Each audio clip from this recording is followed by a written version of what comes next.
Hi, I'm Blessing. I'm a second year, and my question is, what do you think is the most important lesson students can learn while they try to integrate like faith with their education? Thank you.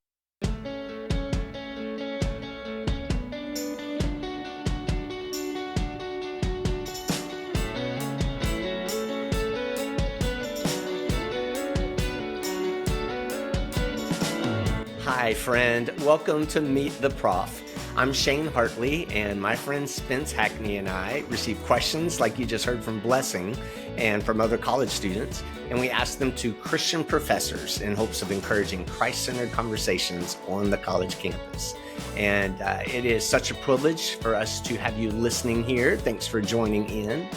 This has been a fun journey so far. So we're up and running with this podcast. I feel like I'm learning something new every day. My most recent frustration is trying to figure out how to schedule ahead of time the clips on social media in different outlets. So I welcome any help, any advice on doing that. But it has been a lot of fun. We appreciate all of your encouragement. And today you will get to hear our interview with Dr. Will Sparks. And Will is the professor and chair of leadership at Queen's University in North Carolina. And he's worked with the Charlotte Hornets basketball team. He's had the privilege of working some with Michael Jordan there. And he has given a great TED Talk that was really popular. He's a best-selling author on Amazon. And some of the takeaways that I got from this was how to deal with imposter syndrome. That's a topic I hear a lot on other podcasts now. He gives some good advice for students there, as well as giving good advice for students of exploring your interests and finding a career that really fits your passions. And I think you'll really enjoy his insight and his humility. If you like this kind of interview, will you follow it or subscribe wherever you listen to your podcasts? And if you are a college student and you'd like to submit a question for a professor, just find us on Instagram. It's Meet the Prof Official, and then send us a DM video of yourself asking a question, and then hopefully we can put you on the show and have a professor answer your question. So without any further ado, enjoy our interview with Dr. Will Sparks. Well, Dr. Sparks, it is such a privilege to have you on the podcast. Thanks for joining us. How you doing today? I'm doing great. Thank you for the invitation. I'm glad to be here. Oh, that's awesome. So I've learned some things about you online. I think one of the interesting things I learned about you is that you're a Rush fan. Do you still like Rush? I am. I'm a very big Rush fan. They've had quite a resurgence here recently. Their bass player Geddy Lee, of course, has both a best-selling book and a new series on I think Paramount Plus television series. And so there's a rumor that I've heard that they'll be touring here in this 24 years. So as a pretty long-term Rush fan, going back to the early 80s, I'm certainly hoping to see them one more time. You're in Charlotte, North Carolina. I think a lot of concerts come that way. I saw Rush in 1985. My first Rush concert was the Power Windows tour at the old Charlotte Coliseum, which is now the Bojangles Arena. I remember it. And I thought that was coming from Gaffney, South Carolina, a small town. That was the biggest night of my life, seeing my musical heroes at the time. Tell us about your family some, or your work there in Charlotte, connections you've had there in Charlotte over the years. Yeah, so I am married. My wife, Erin, and I welcomed our son, Bennett Lee Sparks, to the world last December 15th. So he is just turned 1 year old. Thank you. And so that's been a tremendous joy and blessing for us. I'm older, and so this is my first and probably only child. And so I had sort of let that dream go, and had decided I would be the best uncle to my two nephews and niece that I can be or could be, and so I tried to do that. And then God had other plans, thankfully. So yes, so we have a wonderful little fella, Bennett, and my wife Erin is a unicorn. She is a local native Charlottean, and there are not many native Charlotteans around. Well, I know you're not just a Charlotte Hornets fan, but I don't know all the details. You've been involved some with the team. Can you tell us some about that? I have. Yes, I have. I've provided leadership development, team development. I've done some organizational design and some executive coaching for the organization. I've been working for the Hornets now for about 11 or 12 years, Oh, wow. and had the great honor of working for their very famous owner who recently sold the organization, but got to do some team building and leadership development work for Michael and the management team there, including the coaching staff. And we had one retreat in Asheville, North Carolina, where I had Michael Jordan on one side of the room, and on the other side was Patrick Ewing, who was the associate head coach at the time, along with the head coach Steve Clifford. So Yep. I remember sort of pinching myself as I was up in front of that group because I was a big fan of both of them. Well, so I know one thing that college students are interested to know, because my daughter Hannah told me she would like to know this about professors. Can you tell us, like, what were you like as a college student yourself, and then maybe even what's an embarrassing thing you did as a college student? What was I like? I had a bit of a split as a college student. My first year, I was not a very good student.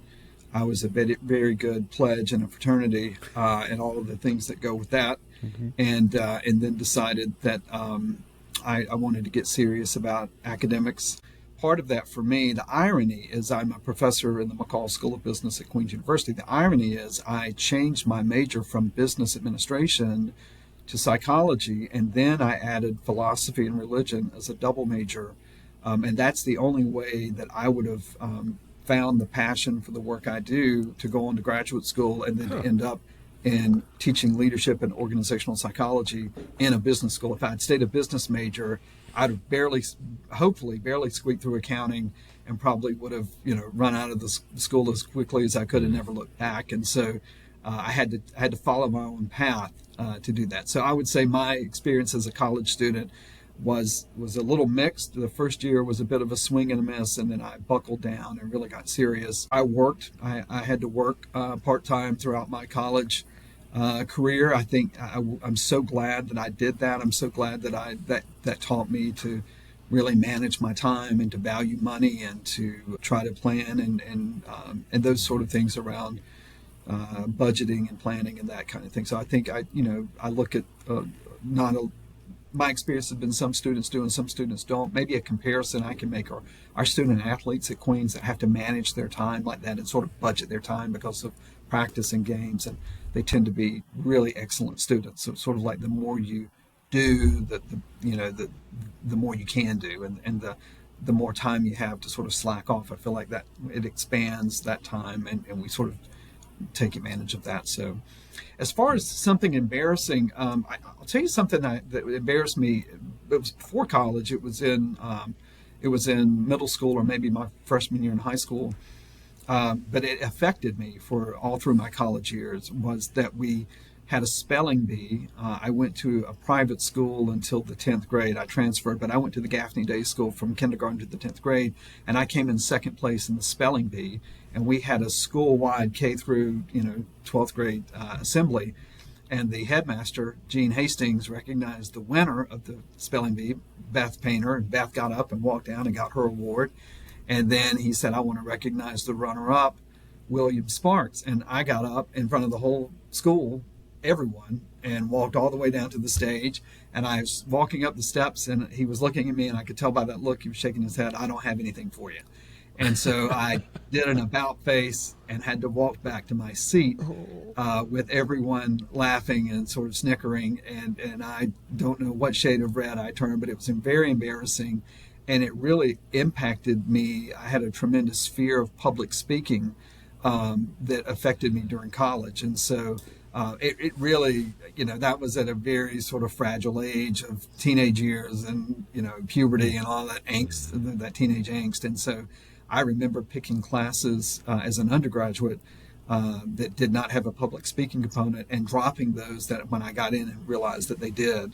So I stayed away from that as much as I possibly could until I realized, hey, I want to be a college professor and I would like to do some public speaking and leadership development, and that means I'm going to have to deal with this. So I, gradually did that. But that event was embarrassing. It had a tremendous impact on me through college, and so that was something that probably I still think about today. Thanks for sharing that. I think we all have memories from childhood that it's surprising to us that they do have such an impact and they stick with us so long. Can you tell us, like, how you became a Christian? Were you a Christian already when you were in college? And I guess this is lumping a lot of questions, but even how any steps of faith really, what they looked like for you. I have a belief that I think I got from my Sunday school teachers and from my ministers and also from my parents, that I think I was able to have a balance growing up of thinking you will be held accountable for your decisions and your actions. It's not what you think, it's what you do or you don't do. And there are going to be consequences for bad decisions and bad actions. And also, you have a wonderful gift that is grace and mercy from our Lord Jesus Christ. And there's nothing you can do that will ever erode that. And so you are held in a state of grace, and you also will be held accountable. And I always kind of like, well, I am a Christian, and I believe that Jesus Christ is my Lord and Savior, and I pray every day, but I also know I have a long, long way to go. And so I don't think it's a slam dunk. I need to work hard to be a better person and a better Christian. And to me, that was a healthy place to be. And I think I give my mom a lot of credit for instilling that, maybe as much as a Sunday school teacher or a pastor. I'm interested. You came to school as a Christian, like you knew Christ, you were a believer, and then you went into a religion department. But what was it like to know Christ and have faith and be in a religion department university? Was it challenging to that? Was it helpful to that? What advice would you give to a student who's a Christian, even, that might be in college and thinking about getting religion classes in university? That's a great question. I think the thing that surprised me was that some of my religion professors were atheists, and some of my philosophy professors were agnostic or atheist. And so I just assumed that we were all Presbyterian or all Baptist or all, whatever. Like I just assumed I would see him in church on Sunday, and that was naive on my part. So I realized that no, I'm a professor of religion, but I look at it from a sociological perspective of how has a religious belief or organized religion affected the psychology and the sociology of humanity. And so it was not at all from a faith-based perspective. So I think that that was a learning moment for me. Having that sort of awareness in many ways made my faith stronger, as I would listen to those individuals and sort of hear anger and sort of this sort of state of discontent and a very sense of unhappiness and being unsettled. I remember thinking that it's my faith in Christ that has kept me centered to a certain. I mean, I've certainly made a lot of mistakes in my life, and I would never hold myself up to be any sort of example of a good Christian. I'm a very flawed Christian and very much on a journey, like I think many of us are. But it's been my faith in Christ that has kept me, I think, and provided security in moments of questioning. Because I think my belief is that the more we question, the more our faith grows. I think I've certainly had my moments of doubt and questioning and trials of faith. And I've come out on the other end more, I would say, more stronger in my faith, more committed to my walk with Christ. And honestly, now being a father for the first time, now looking at my son and thinking about the kind of example that I want to set for him has been a game changer. It just in a way that I never ever would have imagined. Yeah, I'm seeing a lot of themes that you're talking about that I'm also seeing in TED Talks you've done and books you've written and that sort of thing. How has your faith and your belief affected your kind of research and what you've output as far as even books that are accepted in the marketplace? and are affecting Yeah. people outside of that. Tell me about how that's worked. I'm not sure. I think I sort of was out leading with going, okay, so I want to create a psychology of leadership, and I want to understand why we do what we do.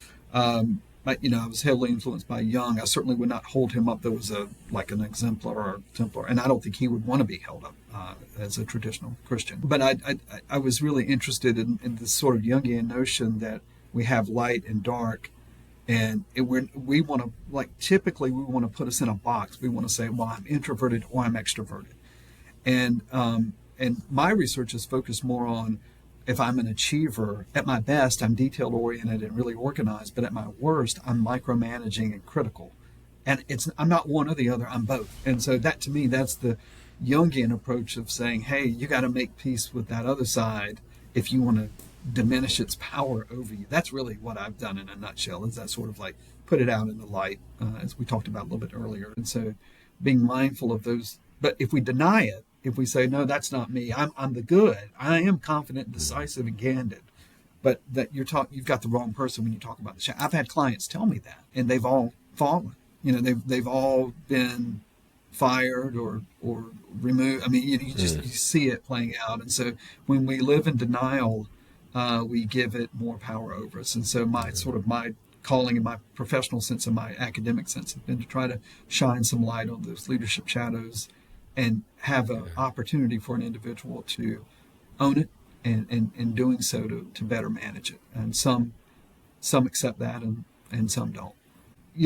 One of my favorite Bible verses is from 2 Timothy. God did not empower us with the spirit of timidity or cowardice or fear, but of love and sound judgment and discipline. And I think that to me, when I talk about the three leadership shadows, they're all fear-based. An achiever is a fear of failure. That's why we micromanage. Yeah. An affirmer is a fear of rejection. That's why we avoid conflict and we're a people pleaser. And the asserter is a fear of betrayal, and that's why we manipulate and try to be a controlling person. And so, because we're afraid of being vulnerable and letting our guard down. And I think that in all of those cases, it takes courage to address that in a different way. The affirmer that has a fear of rejection, their courage is to stand up and say no. But for the asserter, the courage is the exact opposite. We have no problem standing up and saying no. Our call to courage is to let our guard down and say, I don't know. I don't know the answer, or I can't help you, or I need help. And I think it requires courage, but it's unique by each of the styles. And so I think for me, that's been a real foundation for the work I've done, is to allow people to think about courage in maybe a little bit different way, and to have that sort of opportunity to step into that. Will, do you still have that assessment available for free out there where we can take a test, see which is our leaning of those three? Yeah, I do. If people want to take it, they just go to www.alpfree.com, and that's for actualized leader profile, but it's alpfree, one word.com, and you answer 10 word pairs, and you put in your name, and you'll get your style that has the light and the dark. Awesome. That would be very helpful. Yeah. Thank you. We'll put that in the show notes if we figure out how to do that. Okay. So, Will, I'm curious about your relationship with your students. You're talking about some things really deeper and even painful at times to face our shadows.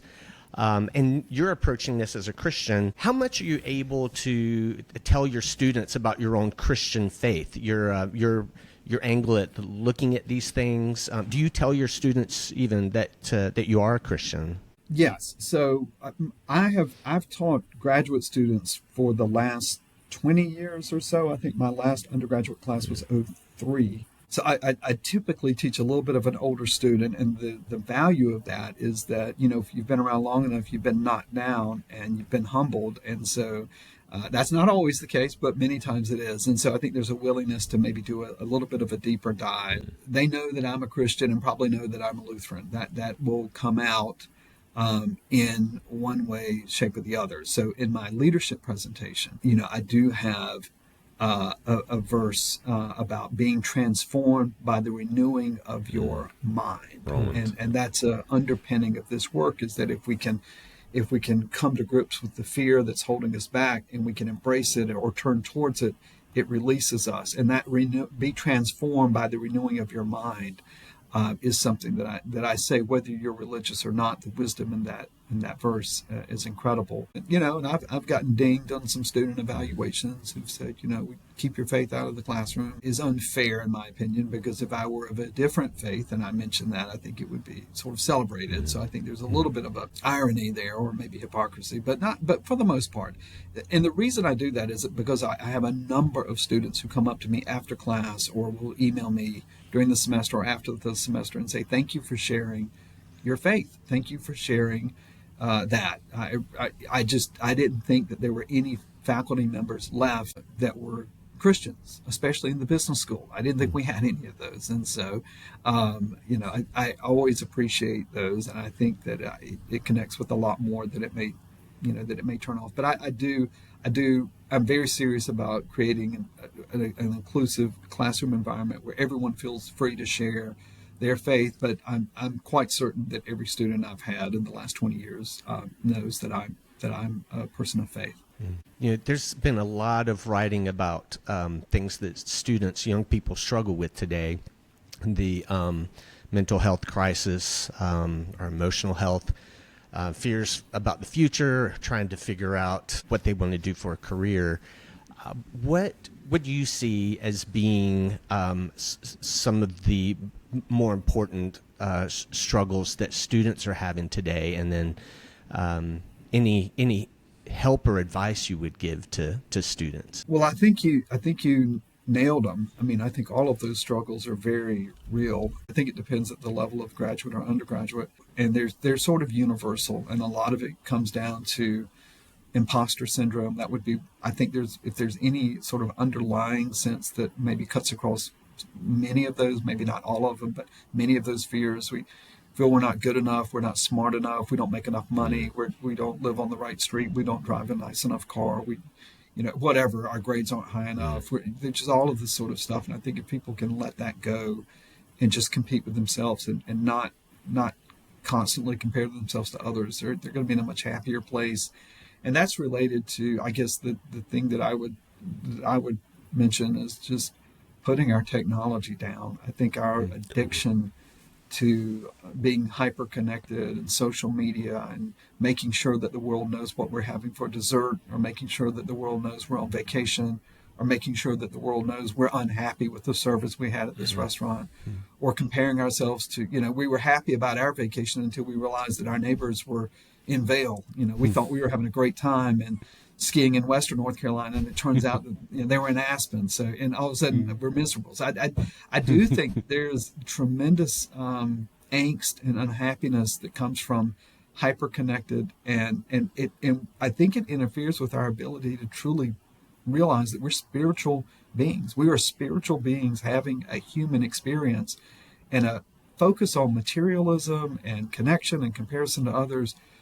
I would say, my remedy would be to turn your phone off, take off your shoes and socks, and go walk and find a grassy lawn somewhere on campus. The other thing I'm worried about is the ability to connect with other people. I mean, I think that our faith becomes alive in community, and we need community for a lot of different reasons, and we're communal beings. And I think that, to me, I'm worried about the omnipresence of technology and social media. That's helpful. It seems to be a Thanks discipline we all challenge. need to learn around technology now, is what you're describing. Like it's here, but we all need to learn some discipline about putting this thing down and kind of healthy boundaries with it too.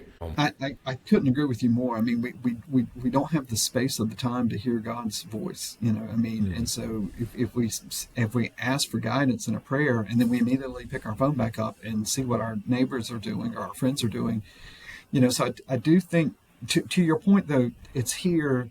And I think you said the right word, discipline. We have to have the discipline to use technology and not let it use us. And I actually think that the students who have the discipline to do that, I talk about flow as a big part of being self-actualized as a leader. You have to get in this flow state. And flow comes from, whether we're writing or performing or we're working or whatever it is, like we just lose ourselves in the moment.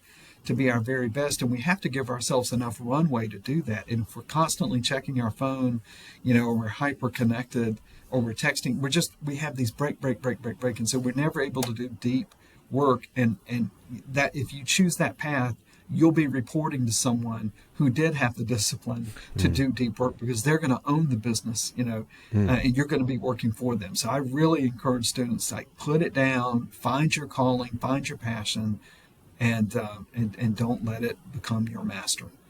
You got to tell us more about that, because I know students are asking practical questions. How do I find my calling? What job should I pursue? What careers should I pursue? And how would you practically advise them on discerning bigger questions like that? I think that we have to take responsibility for that, and we have to be mindful in those first couple of years of our freshman and sophomore experience, expose ourselves to a lot of different classes, a lot of different subjects, and listen to our intuition and listen to our heart. Now, that's a very Jungian kind of concept. I mean, Jung put intuition as not only a sixth sense, but he would put it at number one. So he would put it above sight and hearing. So we do have this voice inside of us, but it's not going to scream. We have to listen. And if we're prayerful and we're listening for that guidance, I think we have to go, okay, so where do I feel, what would I do for free? I think that's one thing. Is there a subject matter that you like so much that you're taking all of these extra electives? And so the other thing I would say to students is to realize that you are at a very trying time in history. Never before have there been forces out in the environment that are there to distract you, that are there to encourage you to stay hyper-connected, that are there are algorithms to hook you on Instagram. They've figured out a way to not only give you ads, but to hook you, what you're going to follow, what you're going to like. And so you've got to be aware of that and not just blindly scroll for 3 hours. But even in a larger sense, society's telling you, don't ask big questions, don't dream too big, have another beer, go to the game, watch another game on television. It's just all of this that dulls us, and we get lulled into. And, I know right now you may be 19, 20, or 21 years old, but 10 years will go by like that. And all of a sudden you may wake up one day when you're 30 or 32 and you think, how did I get here? Like this, I am not happy. And I see that a lot with returning graduate students. So take that time now to sort of create a bubble around you with, that allows you to explore what you're interested in, be mindful about disconnecting. For me, be prayerful. Prayer is a very important part of my life, because prayer has saved me so many times. I mean, just being prayerful, have a heart of gratitude. I think that, be mindful. Well, so we're coming to a close in our time. Yeah. How is it that students can find you? How can they reach you or interact with you? Can you tell us the best way? Yeah, so a couple of ways. But they could email me at Queens here. My email address is sparksw, SP as in Peter, ARKSW, all lowercase, at queens.edu. I've also got a website, which is www.drwillsparks, all lowercase, one word, drwillsparks.com. They could reach out that way as well, and contact me. I'd be glad to talk to anyone about any topic they may have. That is great. And your book, Actualized Leadership, I imagine they can find that on Amazon or any place we find books? Yes, anywhere pretty much. It's on Amazon. It's on Barnes & Noble's. Target, I think, is carrying it. And then the new book, Actualized Teamwork, will be out hopefully in later this year, probably in the summer. Not certain about the exact date yet, but that manuscript has been finished and sent to the publisher. So excited about that as well. Yeah, definitely. Congratulations. That's Thank coming you. through. Yeah, thank you very much. I appreciate that. Well, thanks for this time. It's so good to get to spend time with you. I appreciate it very much. Thank you all so much. Very nice to meet you. Well, I hope you enjoyed that interview, and you can learn more as well as read about other Christian professors on our website, meettheprof.com, and you can search for professors by name or by state or even by college campus. And you can also find many helpful resources about questions that were in the interview and other ways of answering tough questions at cru.org, and that's cru.org. And college students, if you would like to ask a question to a professor and potentially be on the show, this is how you do it. Follow us on Instagram. It's Meet the Prof Official. And then upload us a video by direct message where you say your name, your college campus, and what year you are, and then ask your question. And you can ask more than one question, and hopefully then you can be featured on the show. And if you enjoyed this, would you please share this episode with a friend, someone you think it would be helpful to? And please don't forget to follow or subscribe to the podcast. And if you're listening to this, but you would like to watch the videos of these interviews, we record them all and we put them on YouTube. So you can subscribe to our YouTube channel, which is Meet the Prof Official. And we would love to meet you there. And lastly, if you would like to financially support our Faculty Commons ministry with Cru, you can do so online by going to give.cru.org/0424344. So thank you for being with us. And until next time, we hope you feel encouraged to have a Christ-centered conversation on your college campus.